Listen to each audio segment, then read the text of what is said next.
Welcome back to our divine message from our compassionate guides. Thank you again for joining me. I hope today's message will help heal and serve in the way that's most appropriate. I wanted to make a comment because I know I don't say hello and I don't say welcome or good morning. Or I say welcome, but I don't say good morning or hello.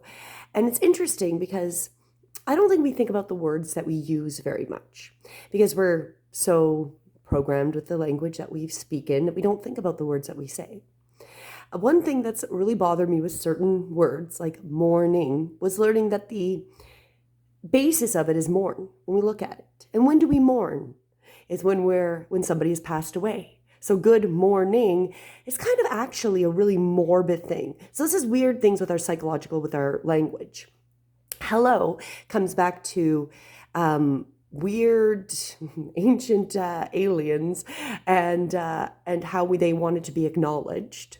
There's a very interesting weird thing that makes me kind of like, oh wow, that's kind of weird, and it's overlapped in many different cultures.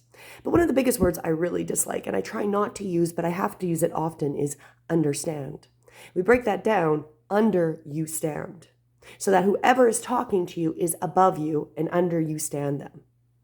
And that's really actually quite disempowering. So a lot of our language is super disempowering, and we use it without actually understanding how disempowering our language is.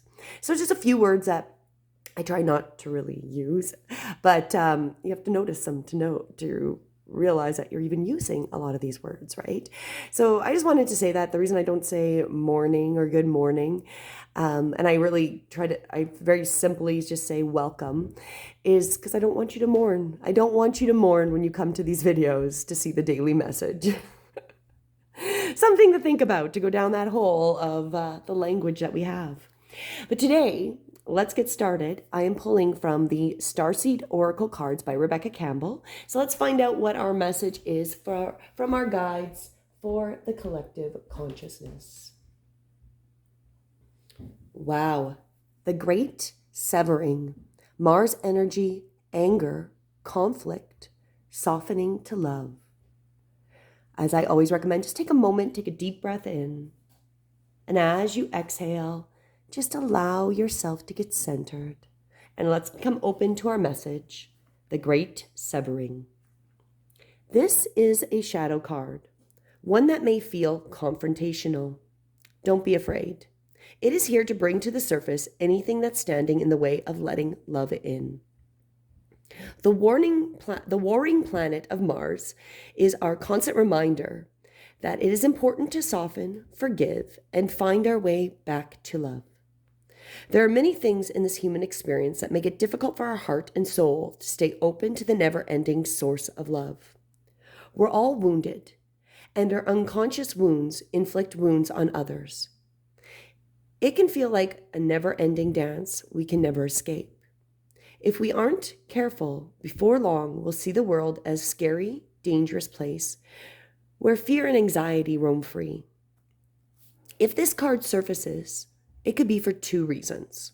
First, for you to acknowledge the difficult emotions, situations, conflicts, wounds, and fears that are causing you pain and anxiety. And secondly, for you to find your way back to love. When you're hurt, it's normal to close off your heart to the world, to let the painful experience confirm the agony of separation in the earthly life. Soften and find your way back to love anyway. When fear, anxiety, and paranoia paralyze you, it's normal to want to hide away from others in the world. Come out of your cave and soften your heart anyway. We're all innocent children spinning our way around the world. Find a way to see the innocence in all people, especially yourself. And our inquiry with this card: how are you cutting yourself off from love? How can you soften towards those who have hurt you? So again, how are you cutting yourself off from love? How can you soften towards those that have hurt you? How are you cutting yourself off from love? And how can you soften yourself towards those who have hurt you? This is a very powerful message, and I think it's an extremely appropriate time. We definitely, over these last 3 4 years. There's been so much pain, so much fear, um, and people really were paranoid and super paranoid over insanity because they were being programmed to. And we're now back to some stance of normalcy. It's never going to be the same as it was back in the 2019 prior to that. And it is really weird. It is a really weird time to be, that it's kind of a surreal time. Because in Canada, we still have political prisoners from holding a blockade when we were in our lockdown and not allowed to go anywhere if you didn't have the right papers. Don't mind, my light just decided to go out.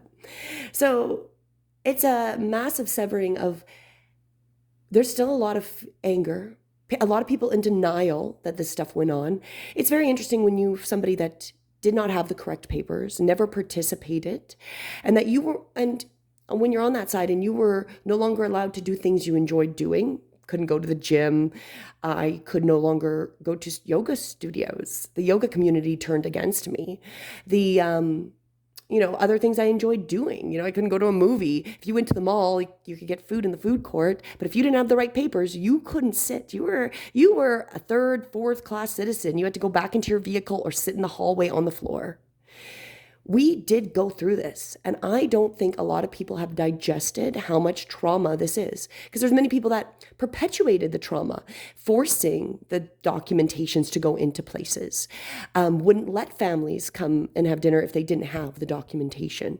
Yet on the reverse, we had many people that didn't participate for whatever reasons, and now we're all intermingling like everything is normal. It's really strange. It is really strange. And this whole thing of we have been closed off. Many people closed off their hearts. The suicides are up, and I wonder how many people participated and got the documents and are now injured or are getting gaslit by the system and don't feel like there's another option.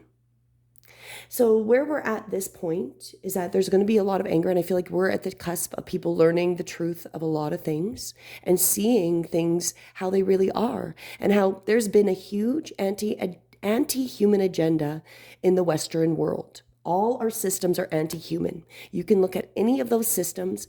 None of them support humanity being successful. Not one. You can break it down from everything from our healthcare, which is really sick care. My mom worked for a provincial healthcare system and was told straight up when she was having a conversation that they were there to maintain the status quo. They were not there to heal. The education system is anti-human. It's not about teaching the basics so your child can go on to be an adult. It's about programming and indoctrinating whatever woke concepts at this moment they want to push. The government is anti-human. If we start looking at the Maui fires, that is suspicious. The fires in Canada are suspicious, and the people that have the arsonists are tied to the government. So we have a massive anti-human agenda. So this is about us coming back to love each other and each person human. But there's a bigger question that I think is led. When there's an anti-human agenda, who is really running this show? Are there actual humans running this show?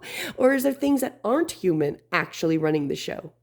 Because this Maui fire, interestingly enough, just before a month or so, there was a World Economic Forum where they were really talking about pushing this 15-minute city in the Maui area.